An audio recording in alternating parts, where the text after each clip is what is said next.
Mesdames, Messieurs, bonsoir. Bienvenue sur la CRTV à cette édition spéciale d'information devenue habituelle. Nous sommes le 10 février et comme de tradition, le chef de l'État va s'adresser à ses jeunes compatriotes et Paul Biya va honorer ce rendez-vous. Dans quelques minutes, il sera 20 h. Toutes les activités organisées à travers le pays depuis une semaine vont culminer en cette adresse très attendue.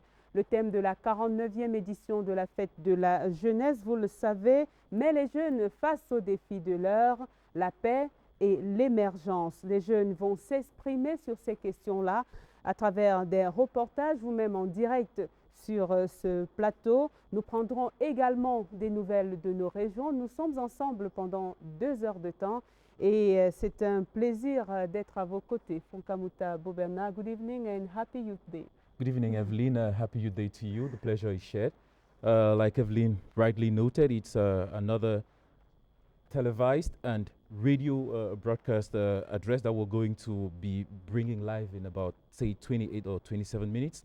The head of state will definitely have lots of encouraging words to give to the youth of Cameroon. He would definitely have something to say relative to their aspirations, notably education, health, job creation, and of course, like you rightly said, security is a major issue at the time. And we are definitely going to be discussing that with our panelists, whom we're going to introduce immediately. We expect 4 youths on the set. We have 2 for now. The other 2 are on their way. They would be on the set any moment from now. Jean-Marc Fessim-Bafo, you're the president of the National Youth Council. Welcome. Thank you very much. Thank you for having me. It's a pleasure. Etonde Martin, she's a CEO of Shirai's Delights.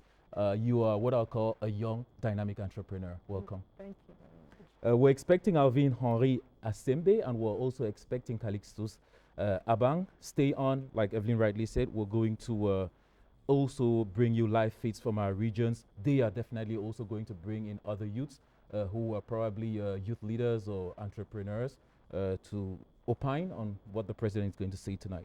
We'll begin definitely with security.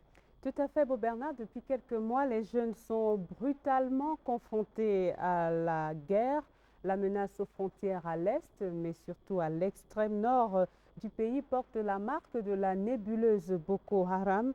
Les jeunes, eux aussi, mesurent le prix de la paix. Depuis quelques mois au Cameroun, ils sont conscients d'avoir leur rôle de bouclier à jouer pour barrer la route au désordre, à la violence gratuite et à l'obscurantisme.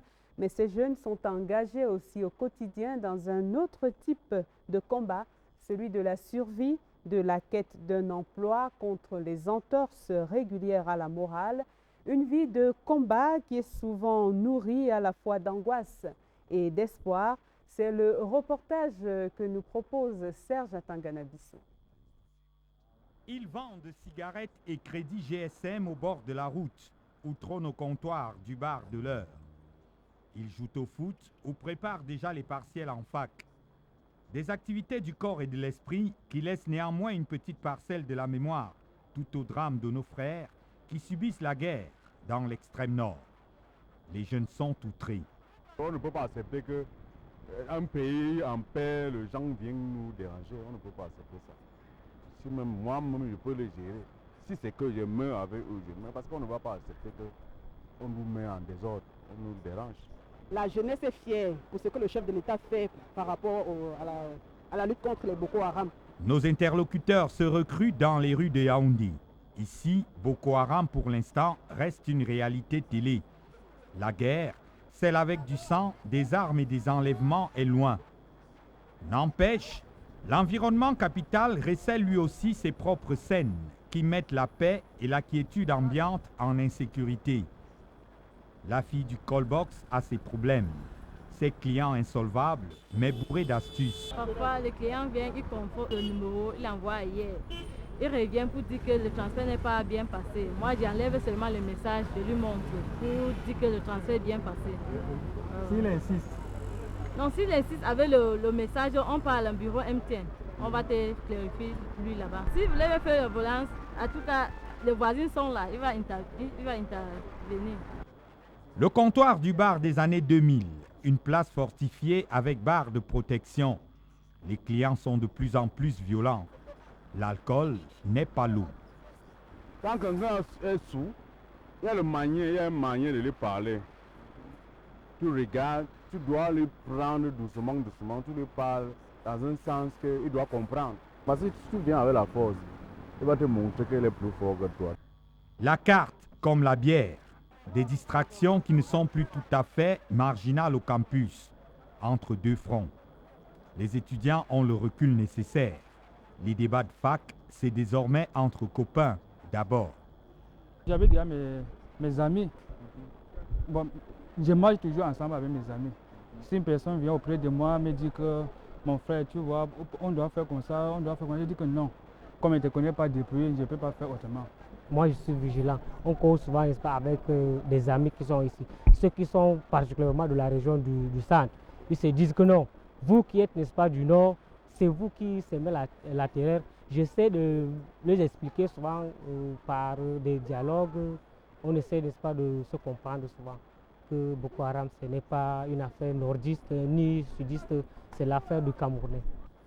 La moto-taxi, le taxi, des métiers exclusifs jeunes. Les transports sont sensibles dans cette affaire. Les barbus circulent beaucoup et nécessairement pour s'aimer la mort. Ce que nous faisons actuellement, c'est que lorsqu'un passager a des bagages, on s'assure, on essaie de vérifier parce qu'avant, on ouvrait juste la malle arrière et puis il ouvre le derrière. Actuellement, non, nous sortons, nous vérifions les bagages. Et quand on a des passagers, on essaie de suivre les commentaires. Si jamais il y a un problème, notre syndicaliste nous a dit s'il y a un problème, amener directement devant un poste de police. Et si le front se présentait là? On est à la rue, on ne sait pas ce qu'on fait à la rue, on peut bien partir pour notre pays. Bien sûr, pourquoi pas? S'il faut défendre les couleurs de notre pays, on défend. Je n'accepte pas beaucoup Haram dans mon pays. Je veux la paix, j'accepte la paix dans mon pays. Je suis prêt à aller mourir là-bas pour la paix de mon pays. Voilà pourquoi ils sont plus de 100 000 déjà à vouloir rentrer dans la police pour moins de 4 000 places disponibles. Si on enlève les vocations de crise, c'est toujours une belle ruée sous le drapeau. L'heure est grave. Le pays est en guerre déclarée. Serge Tangana Bisso reporting on the battles youths are facing, notably the security issue that the entire country is facing. It's worth noting, like Serge mentioned, that youths are definitely playing a strong part in the war against Boko Haram terrorism in the Far North region, noting that most of these, those who are at the battlefront are aged between, would say, 18 and 25. So definitely youths are actively involved in that conflict. We'll be talking with our guests in a moment what they think about that conflict and the contribution youth can make to that, be it at the level of preventing further recruitments into terrorism groups, or even taking up arms to combat for the nation. In approximately, or let's say in less than 20 minutes, President Paul Biya will deliver the traditional Youth Day Eve message. You're watching our special edition live on CRTV. Young people living in Yaoundé understand that this is not a peacetime message, but however, they insist that employment remains a top priority. As Clarice Archer reports, the state cannot recruit alone, but has the obligation to create an enabling environment. Clarice Archer. Scattered across urban centers are a new generation of young entrepreneurs now treading where few have dared to walk. Men like Ufinio Mabu, one-time candidate for the country's legislative elections, youth community development activist and jurist, emanate an aura of confidence and know too well the ambitions and expectations of peers. The biggest problem Cameroonians face right now is joblessness. They need some form of employment. Right now, we're discovering that the public service is not a direction to go to. At first, 20, 30 years ago, that was with sign of success. The world is moving towards entrepreneurship now. If the private sector is supposed to be vulgarized or to be the main catalyst in growth and transformation, then it means that we need an enabling environment for growth. The top-bottom approach towards creating an enabling environment for growth is important. Youths, therefore, now need access to financing. You've got very intelligent youth right now who have got very entrepreneurial initiatives, who have got very, very strong projects that need financing and, of course, to create wealth and jobs. The young CEO of a business development and investment facilitation company laments about an environment that frustrates self-employment initiatives. There's a will by the youth, but they need incentives. The biggest problem many young entrepreneurs like us have is access to finance. You can have very, very beautiful projects, but now when they ask for the collaterals, when they ask for guarantees, this is just a turn-off. The state can sometimes create various mechanisms which allow for various ways of checking guarantees to allow for youth to be able to invest.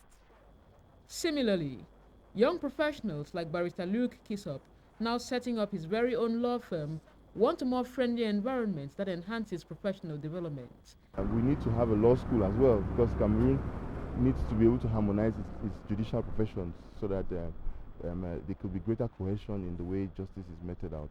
Government should facilitate access to finance for small professionals who are starting up, you know, just like the way they're now financing small and medium-sized enterprises.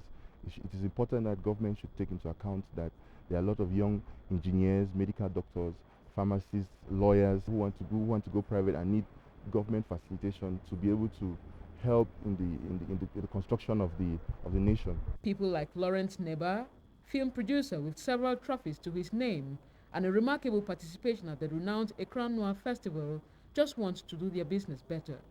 There are a lot of irregularities when it comes to creating a conducive environment for them to do business or engage themselves in things they want to do. The government should add more emphasis on maybe providing better platforms for filmmakers, the public who are the consumers of these products, to open up and know that good films are coming from Cameroon. These enterprising young Cameroonians may seem more ambitious than barmen like Andrew, but all bear a strong desire to excel in their own country.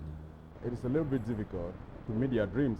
You may have something to do, but then you don't have the capital. I have a farm at Menven, but now getting there is a problem. The government should have a plan, providing roads, even the fertilizer, the seedlings, wheelbarrows and trucks to help push this product out on the road. For them, it is about breaking from the shackles of recklessness, drinking, and sometimes dubious activities on local football pitches, too often tempting for young Cameroonians in desperate need of decent jobs. La création d'emplois, une recherche permanente, une quête permanente pour les jeunes, une préoccupation qui demeure et qui sera sans doute abordée tout à l'heure dans une quinzaine de minutes à peu près par le président de la République. Paul Biya va s'adresser à ces jeunes compatriotes comme de tradition tous les 10 février.